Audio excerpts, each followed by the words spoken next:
Hey everyone, and welcome to Almost Cancelled. I am Peter, that is Connor, and we are going to talk about Too Old to Die Young Season 1, Episode 6. It's called Volume 6, The High Priestess. So, full spoilers for the episode, as always. Apologies for the long wait on this episode. It's been like 2 weeks or so since we did episode 5. Things have been very busy. But we're here now, and we're here to talk about the next Jesus and Uresa focused episode, which they seem to. I mean, not that they're the only ones that have had a 90+ minute episode, but this is now 2 in a row for them, where their episode is 90+ minutes, and this is them returning to LA. Because Jesus has been tasked with taking back everything that's been taken from his mother's, area where she had X territory before, and Damien's been stepping in and taking some of it. Also, seems like more time has passed than we thought. Because I remember, I don't know if it was last episode or one before, we were kind of trying to figure out the timeline of how long things had gone, but it sounded like he was gone for like a year when he ran into his friend. Yeah. How much of that was since the last episode, though? I'm curious. No, I just mean since the start of the show, which is what we were speculating before. Yeah, but it might not have been evenly spread out. I mean, a lot of that time might have literally been since the last episode. Oh, okay, yeah, I'm with you. That's fair. Because the stuff with Martin, there was definitely a time jump between 1 and 2. Yes. Because he seemed to be, or not 1 and 2, 1 and 3, because 2 was the Mexican episode, but because he seemed to be more like accustomed to murdering people. Yeah, definitely. But 3, 4, 5 definitely felt quite tightly together. Reasonably tight, yeah. Yeah. So yeah, but so we open with them being told they're going back to LA. Miguel's sending them back, and they're going back as a married couple. Although it doesn't seem like they've fallen in love and gotten married, and this is like they're being tasked with being this. He just wants to get Uresa out of his house, and this is an easy way to do it. Yes, and he wants Jesus to go and take control of the territory, and we actually that scene's like only a few shots long, but they're obviously very long shots, as typical with this show. There's a really nice pan where it's kind of like it shows Miguel walking past them, and it's kind of like this constant pan. It goes right all the way past Jesus, but there's also a shot sort of going up his body at one point, which is actually mirrored later on because we get a shot with Uresa towards the end of the episode. It's very similar, but it's all very visually pretty, and as you expect, pretty much. The next 15-20 minutes of the episode, which leads up to the title screen, and I noted how long it took for the title screen because I was like, oh, we're only just getting it now. Yeah, it didn't occur to me that it was missing until it popped up. And I was like, oh, that took a while. Yeah. The next 15-20 minutes of the episode, so a nice long chunk before the title, is what I would call an example of thorough subcontracting would be how I would describe this next portion of the episode. So Alfonso, who I kept thinking to myself as a Hispanic William Dafoe, because he was reminded me of William Dafoe. Holy shit, I can see it. Yeah. He comes in to give a job to someone. And at this point, we don't necessarily get the sense that he's subcontracting himself. Like, at this point, you could just take it as he's the one who's been tasked with getting someone to do this, not so much that he's meant to have been doing it himself. Yeah. So he goes into this, mechanics, and he's like, "Hey, we've got a job for you. This will be good for the bosses will like you for this. You kill this guy." And he gives him a photo of Damien. Although notably, Damien's right hand man's also in the photo. That's important for later. It is, and there's some haggling that goes on here. Yeah, with the price. He offers him $5,000. He's like, "No, I want 10." And then he's like, "Come on, I'll give you 6 then." He's like, "Okay, 8." He's like, "No, 6." Yeah. And he's like, "Well, I want half. I want it all up front." And he's like, "No, you get half up front because that's how this is done." Yeah, half up front. And so we have this haggling scene, and this takes a couple of minutes. And then there's a scene of him, across the street from Damien's place, just watching Damien. And I can't remember what they were doing each time because there's a few times we see someone surveying them. But one time they listen to music, one time he's is he throwing knives at one point, or is it darts? I can't remember. I can't remember. There was a variety of activities that Damien does in his parking lot that he was doing, and so he's watching, he's seeing all the guards, and he's like, okay, that seems a bit tougher than I thought. And then it cuts to him going to a friend, another guy sort of lower down in the system, goatee man, I'll call him. And he's like, hey, this is good for you. They've asked me to find someone. And they've asked for you personally. Yeah. And he's like, how much is it? Oh, 1,000, half up front. I think it was 2 with half up front. Was it 2 with half up front? The idea being out of his 6,000, he'll give him 2 ultimately. Yeah. And he thinks he's getting paid a decent amount, but he's he's also like, well, this guy's probably going to get killed first during this anyway, so I'm really only giving him 1. Yeah. Well, that was the point at the start as well. That's why it's only half up front. In case he gets killed in the process of doing it, then they get a discount because they've only paid him half. Exactly. So he gives him this job, and then we get a scene of Goatee Man surveying the scene and being like, okay, what do I do? And then it cuts to him at another guy's house, and this guy, we're further down the ladder here because now we're at a junkie. This guy's like addicted to crack or whatever he's on. Yeah. And he's like, no, $500. I'll pay you $500 to kill this guy. And he's like, can you at least give me a hit now as well? Yeah. And he's like, sure, why not?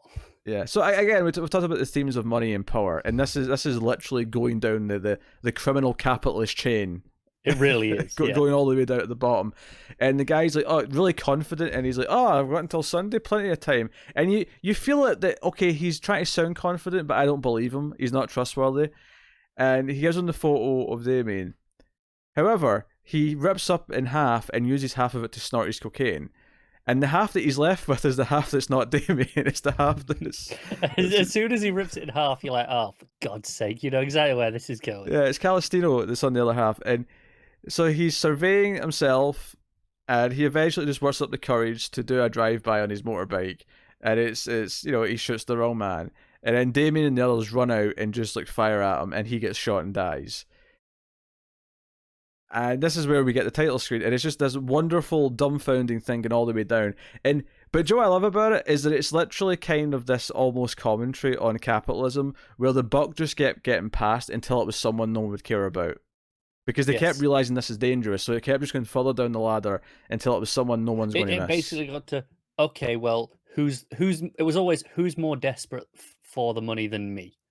Yeah. And it just kept going down until they found someone willing to do the shit enough job.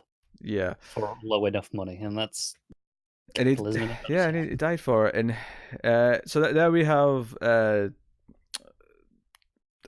Jesus and Uresa are in his mother's house. Big fancy house. Gorgeous house. And there's a scene where a neighbor comes by, nosy neighbor, under the guise of like checking on everything. They were gonna take the stuff away because they thought it was someone new moving in and thought they were gonna get rid of all his mother's fancy stuff. Yeah, but no, I feel like she's just being nosy though. She seems. Oh like yeah. I'm trying to think. I think that was the convoluted excuse. And she runs into Uresa, who's just dressed silent, very casually. As she is. Yeah, she's dressed casually and she's just not really saying anything. She has like one line where she's like "see" or something like that, and she gets very kind of, and it's funny because she's meant to be friends with the women who lived here. She knows Jesus. When Jesus shows up halfway through the scene, she knows who it is and she's happy to see him. But she's racist as shit in the first half of this scene, where she assumes that Uresa is the maid. Or the help, as she actually phrases it. Alfonso comes out and she's happy to see him. He's like, "Oh, Alfonso, you're back," blah blah blah. And then he's like, "Oh, this is my wife," and it's very cold. It's very because they're not really a couple. It's all very Every scene with Jesus is very cold and distant, and there are some very weird overtones with when this is his new wife, and it's like, let's dress you up to look like my mother, in my mother's clothes. Oh no, sure. I mean, we'll get to that. That's a whole other kettle of fish. But like the way he stands here as this neighbor is like parading on and won't shut up and is constantly trying to make small talk and constantly trying to talk to him about everything, is he just kind of stands there and you can tell that he is desperate for her to go. and he Yeah, he goes through just the motions. stonewalls her. He goes through the motions of just listening to her, and ultimately makes an excuse for her to leave, and she does. But it very much sets up the way he handles people, and we'll get to that in a little bit. But yeah, he dresses her up in his mother's clothes, like the dress that's laid out in the bed, and yeah, and then says, "Oh, now you look like the lady of this house," I think was the phrase. yeah, and they go to see Alfonso, who, and they're going for weapons, they're going for guns, in his place, but he also, Alfonso explains like, oh yeah, the whole Damien thing's taken care of. He's we've done it. He's shot. Like he thinks it's Yeah. completed. And it becomes kind of clear that he also was passing the buck. He was also going He down the was ladder. ordered to do it from above, and yeah, we just didn't realize that at the start. Yeah, he decided he was too. And to be fair, he carried himself like he was more important. When we first met him, he did seem like he was higher up. The way he carried himself, the way what he was wearing. Well, he undeniably was higher up, Yeah, just not as high as we assumed. yeah, or as he likes to think he is, at least. And they, like, they're asking for guns, and she wants like diamonds on her handle. She wants or the grip. diamonds studded grip on one side and the Hangman tarot card painted on the other. Yeah. And he kind of jokes, but he's clearly attracted to her, so Alfonso keeps kind of like smiling and cracking jokes and like, yeah, we can do that, and blah, blah, blah. He's constantly making digs at Jesus, saying, "Hey, you sure you don't want a smaller gun that'll fit in your purse?" Yeah, he's trying to sort of measure his dick, basically. And Jesus doesn't really respond too much in this scene. I mean, he does like, later. No, I want this. And that's it. It just plays it casual. Yeah, he's very cold and distant once again. And that's very much the scene, and we realise that, okay, so he thinks Damien's is dead, and he's not. We know he's not. So this is going to come back to bite him later, and obviously we're waiting for that. So there's a lot of moments in the middle of the episode where it's like long, drawn out takes of him by the pool, Jesus by the pool, and Uresa kind of looking at the wardrobe, or looking at the paintings, or there's a lot of just kind of taking in the surroundings in this. I mean, not that that's not been a thing in all of the episodes, but this episode especially, I felt like there was a lot of just ambience in the middle. There was, and to go back to our theory about the sound, in the safe places. Whenever he was inside the home, it was all dead. With the audio again, so that seems to be a consistent trend. So, and eventually they kind of have a conversation. She asks him about his mother, and we get this story about how he started getting involved with the family business, where he would steal his mother's drugs, distribute them at school, and make a profit. And he got caught, and then she would find out what he was doing, and she was mad at him because you never steal from the mob, you never steal from the cartel. But she's actually, at that point, she brought him into the business and started supplying him properly to sell at school. And then he can keep his cut, but the cartel will still get their share as well. Yeah. And he goes, "Oh, best mum ever." Like, that's basically his attitude. He's very, I mean, in his own cold, very deadpan way, he's very affectionate towards his mother. It makes sense for this character to feel like, where he is, right? Yeah. That said, though, there's a lot of suggestive stuff with like him thinking about his mother, then looking at Uresa and her clothes, and obviously this culminates at the end of the episode. But I just don't want to like. They are like, because I think early on in the episode when she's about to get dressed to go out for the gun, like there's a scene where he comes into like the big walk-in closet where she's staying, because they're in different bedrooms, and it shows that at the start of the episode. And she's sort of standing there with her underwear, just like holding a pair of high heels and just kind of staring at him, and it very much feels like, okay, they're not a thing yet, but they're probably going to end up like succumbing to sexual tension later in the episode or whenever. And it would almost be a very kind of tranquil, erotic, slow build of like attraction if it wasn't for the fact that it's bathed in "I want you to wear my mother's clothes." And we'll get to the lines of dialogue at the end of the episode, because they really bring it to a creepy place. They do, but even this was already, it's like, here's my sexy new wife, wear my mother's dress.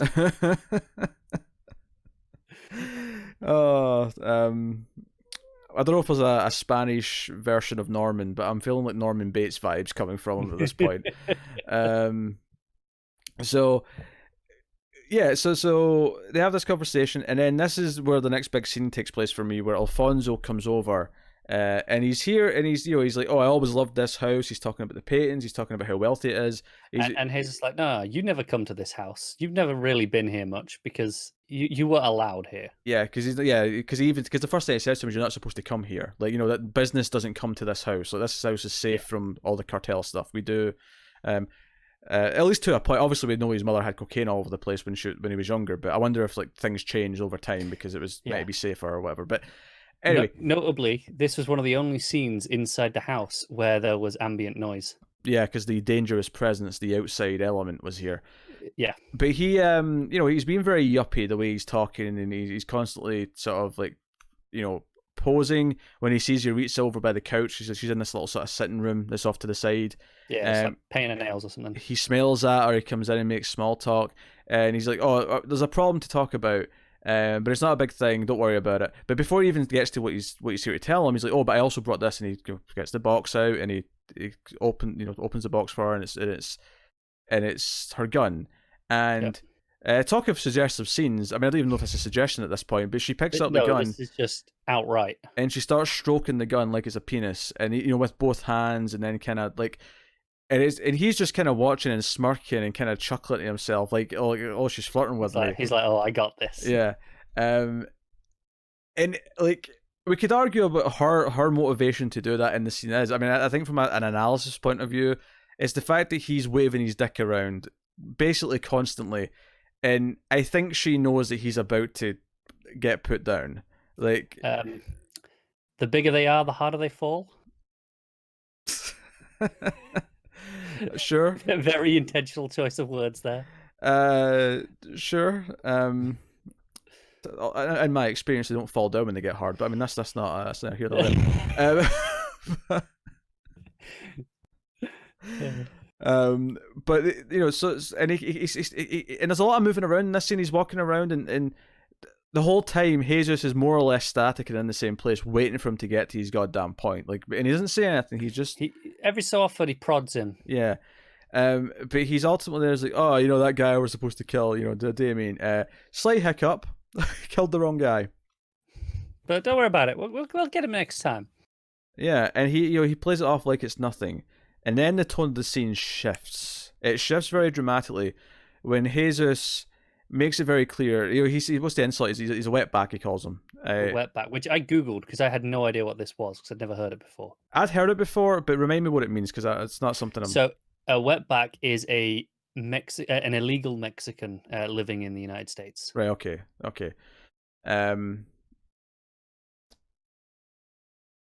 Did it say why? Where how what like?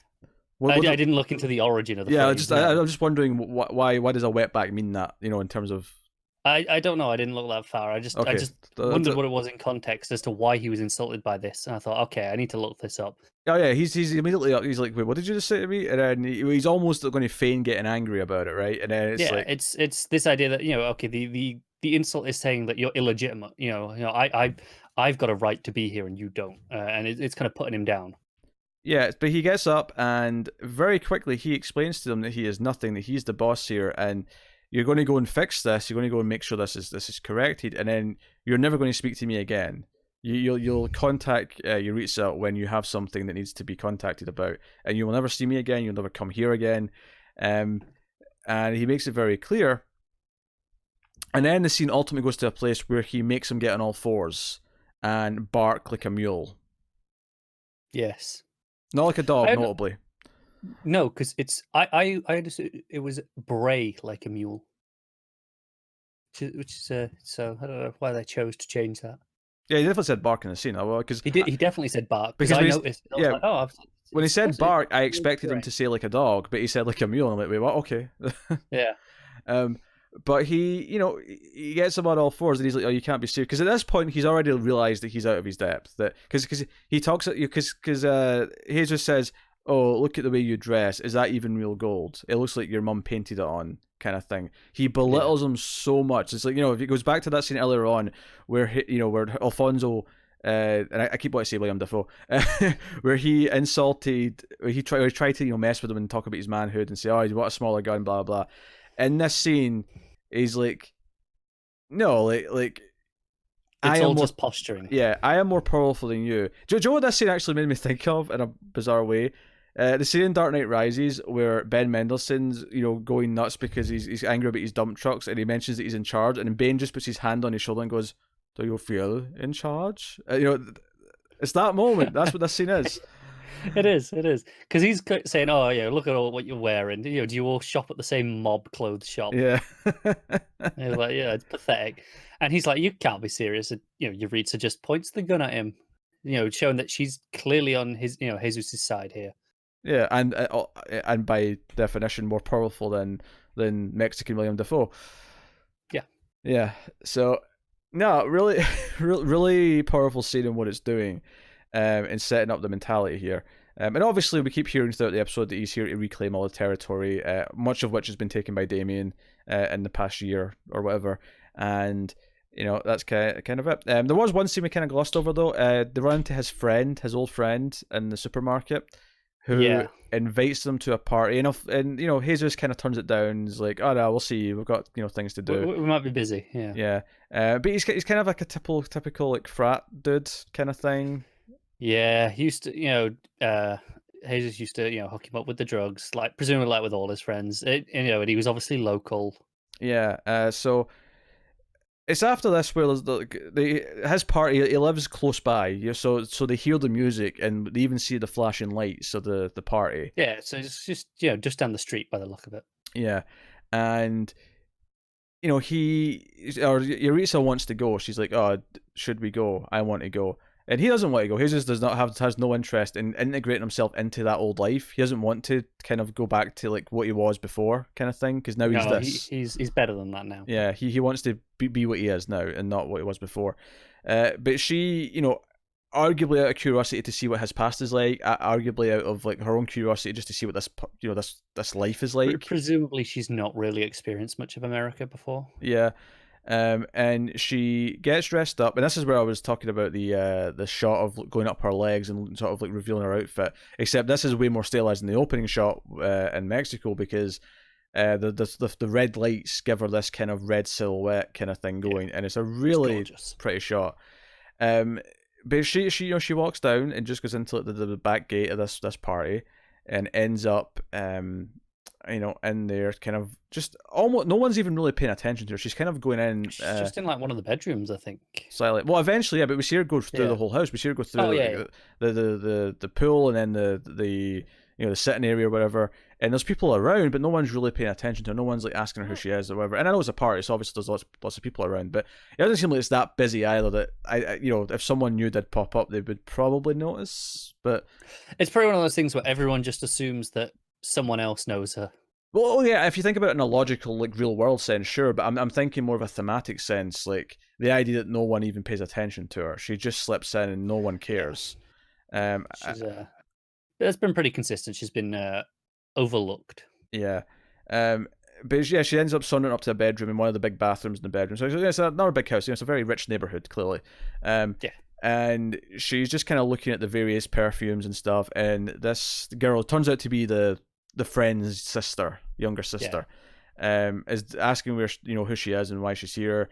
And when she kind of says enough for her to get, "Oh wait, you're Jesus's wife. My brother told me about you.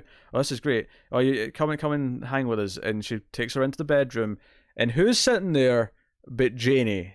I know. And then finally, things are coming together in a way didn't really expect them to. Well, yeah, I mean, obviously we already had the connection with Damien. But I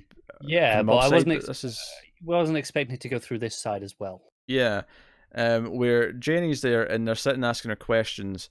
And one of the comments she makes me, talking about how much time's passed, and you say, maybe between the last episode and this one, she mentions that Martin just got stabbed, right?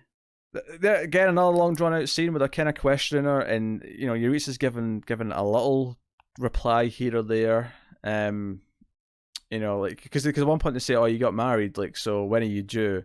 And she's like, "Due?" It's like, "Well, you're pregnant, right?" It's like, "No." "Well, why did you get married then?" "Because we wanted to." Which isn't true, obviously. But no, but the idea of that feels like such a foreign concept to them in that room. Yeah, they're like, "Wait, what? Is this common in Mexico?" And Janie's like, oh, don't be racist. Don't stop asking weird questions like that. And eventually they start taking cocaine and whatever, and and they're asking questions about Jesus and Jesus' mother, and she's like, oh, I wouldn't know, even though she does know. Like she literally had the conversation. Yeah, and Janie calls her out and him. says, like, you're a liar. Yeah. Well, she doesn't call her a liar. She says you're lying. It's very specific because she can basically tell and says, no, I know you're lying right now. And it's not. She actually says right after, I don't care, but you're lying. Like I can tell. Yeah. And the scene then goes to this place where they make this bet based on her being able to tell if she's lying. The sister makes the bet on behalf of both of them. Yes. They don't seem to really care. They just kind of agree to it afterwards. But she's going to do the two truths and a lie. And if Janie wins, then she has to come to this other party that they're going to or whatever soon. And bring some free cocaine. Yeah. But if Uresa wins, she gets to... And she just sort of thinks this on the spot. She's like, oh, you get to slap Janie. Yeah, he's just like, screw it, slap bet, why not? So, what was the three things she said? She says, 1, I was born in a cave. 2, I've killed 23 people. And 3... Something about her mother, I think. She was abandoned by her mother, I think. Was it? That might be it. Yeah. And I thought the joke here... I'm not always expecting it to be a funny scene. I know exactly where you're going. You thought it was going to be she killed 24 people. Yeah, she killed 24 people, not 23. Yeah.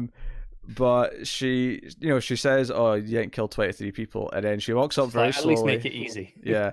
She walks up very slowly, gets over close to her, and then slaps her really goddamn hard. And then slaps her a second time when she's on the floor in pain. Yeah. And the friend's just cackling. Yeah, and it's this power kind of angle that they're playing into. So again, the episode's full of all the themes that we've been expecting. That there's power, there's money, there's the way women are treated, specifically the way that Willem Dafoe treats Uresa and thinks that he can get away with up until a point. Absolutely, I thought it was really interesting here at the end between Uresa and Janie. We have the partners of our two, opposite male. Not protagonists, but Well, I mean, it's funny because we were assuming that they're going to be on opposite sides, and eventually there's going to be like hero's not quite the right word, but they're going to be antagonists to each other, right? But that's up until this point, that is an assumption.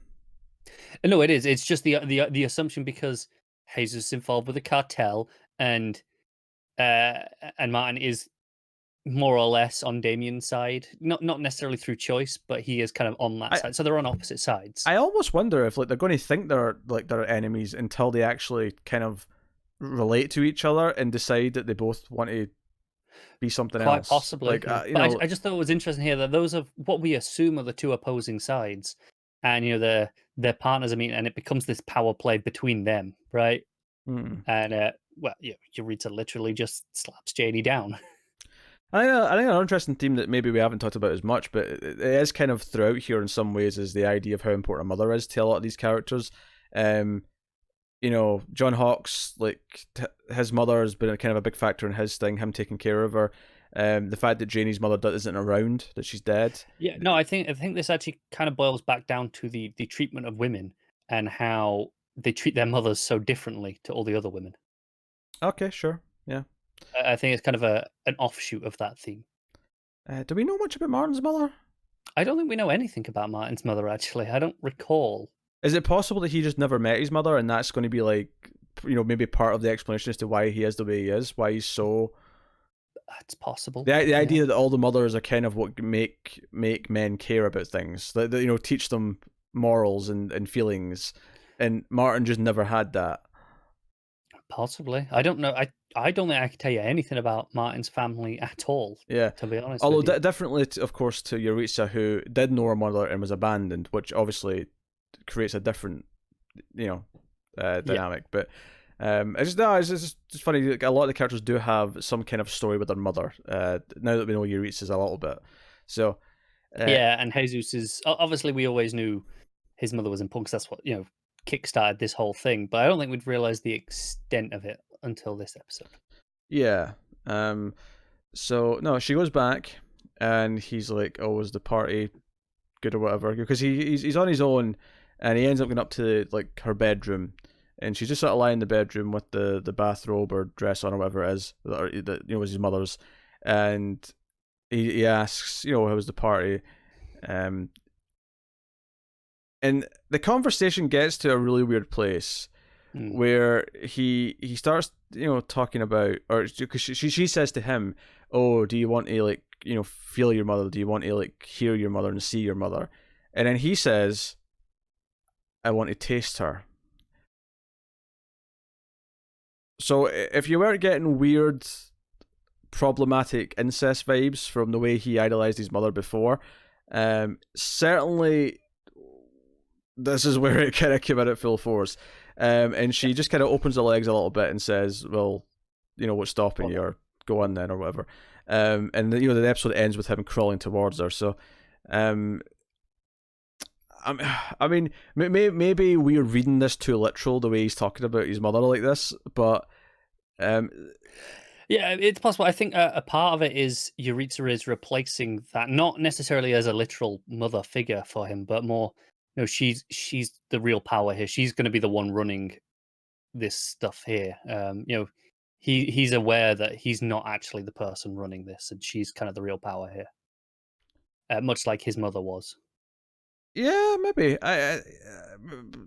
Probably some of that. I think maybe just this idea of like him needing a figure to kind of like the idea he did it on himself. He started by himself, and then his mother kind of roped him in, and it became a stronger thing where he became better at what he did because of it, and he became who he is because of that. The idea that he needs someone to model himself after, he needs someone to kind of direct him, and he's felt lost without that, and she's kind of becoming that for him. I mean, I feel like though there's not too many ways to misinterpret though. Do you want to see your mother and touch your mother? No, I want to taste her, and then goes into. It's frustratingly literal, isn't it? Yes, like obviously we're talking about the added deeper meanings, but I'm pretty sure all of that is on top of the literal. Yeah, the literal is there.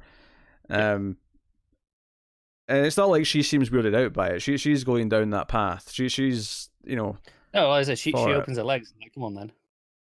Yeah. So somehow you make that sound like so unappealing. Go on then. I mean, in context of this.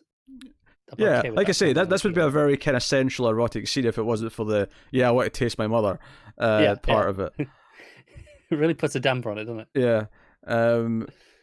But yeah, once again, the episode is full of the core three themes that it's been dealing with all season, and it is interjecting or interconnecting a little bit with the other world that we already know, which is Martin's world with Damien and Janie. It's fascinating to see them back over in in LA and kind of close to that world again, because they were so separate before, and even though we knew he'd come from here, and this is kind of what started it was hard to actually picture him in LA doing this stuff until now.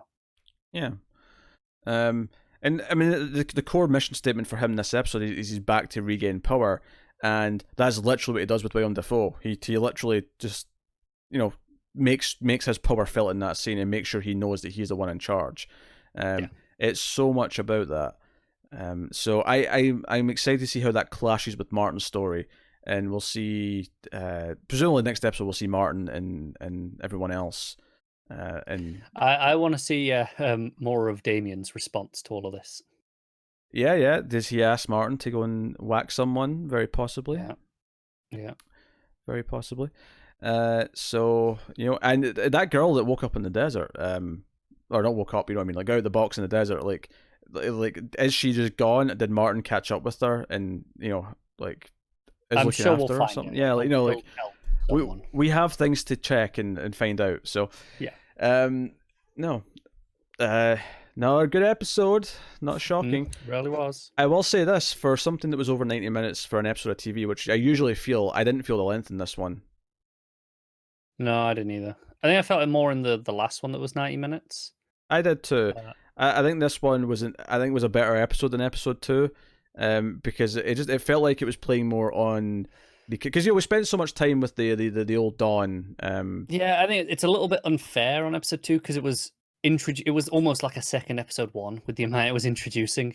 Yeah, which almost is a hard thing to swallow for an episode 2, because you feel like, oh, I've just started the show, I'm ready to go into the meat. I want to get moving, and then it's like, hang on a second. Whereas this episode, it feels like we've had enough development of the characters that I understand both of them really well and where they are, and I feel like it did a lot for both of them, because it feels like it's kind of even between them as a pair, and then I think it switches to Jesus for his big scene where he regains power, but then it switches back to Uresa for her big scene with Jenny. One of my favorite things about the Jesus scene where he's the one regaining the power is the threat is still the whole time actually from Uresa. She's the one holding the gun. She's the one that actually, when Alfonso is like, come on, you're just joking around. It's her with the gun that makes him go down, not anything that he said. Yeah, and don't get me wrong, I think he'd be able to, like, without Uresa. I don't think... No, he would, but it was this impression that, no, she's the real power here right now, even though he's the one making all the commands, she's the one holding the gun. Here's the thing about Jesus, though, where I think what makes this actually interesting is that, as we said, Miguel wanted rid of her. And I think he wanted rid of her because he realised that she was a threat to his power, because she is someone who could take it for herself. And I think the difference with Jesus is that he's actually more than willing to have her be in power and be like an equal, or even... He's happy to just go along with it, as long as he gets his cut like he did when his mum was giving him, cocaine to sell. Well, no, I think that's maybe boiled down a little bit too simple. I think it's just that he wants... I think he wants to be important, but I think he's happy for her to be equal or even in charge. And he I mean, as much as he is this criminal and all the rest of it, he is more progressive in that he is quite happy for someone who is more qualified, who's a woman, to be in charge. And he is okay with that, whereas Miguel isn't. So as much as that she's ultimately ended up with like sanctioned power almost by being here, Miguel's happy that she's far away and that he's not dealing with her. And Jesus is quite happy to be a part of this, and and I think he almost learns that about himself over the course of the episode, and she learns that about him over the course of the episode too, which is why at the end they do kind of come together. Plus the creepy incest part. One of the most interesting is Jesus. We kind of have what his goal is. He wants to regain territory. He wants to just be a part of the family, right? And carry on what his mum's legacy was. With Uresa, I just don't know what's her motivation. What does she want out of all of this? Because I don't think she just wants the power. No, I don't either. Especially the way she was, in episode 2. Unless she does want the power, so she can change the way it works. I mean, it might be that she wants the power to do something, with it. But it's not. Whereas Jesus, I feel like he wants the position and the territory just because, his mother had that position in territory, and he feels like, okay, that should be his as well, for a sense of belonging.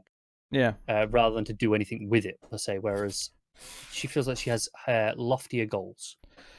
Yeah, presumably we'll see what some of those goals are. So, but that has been episode 6 of Too Old to Die Young. We'll be back next time, episode 7. And the plan going forward, because obviously it took a while to get to episode 6, is to just kind of try and hit one per week, which is a bit slower than we usually do these binge shows, but other shows are starting, and these ones tend to be a bit longer and harder to squeeze in. So the goal is to just do about one per week. So we will be back with episode 7. Nothing's been abandoned. Don't worry about that. It is being finished because we enjoy it too much. So let us know what you thought of the episode in the comments below. You can support us over at Patreon, patreon.com/MailFuzzTV, where you can support us for as little as $1 per month, and you get bonuses, you get some early stuff, you get some exclusives, and you also get stuff.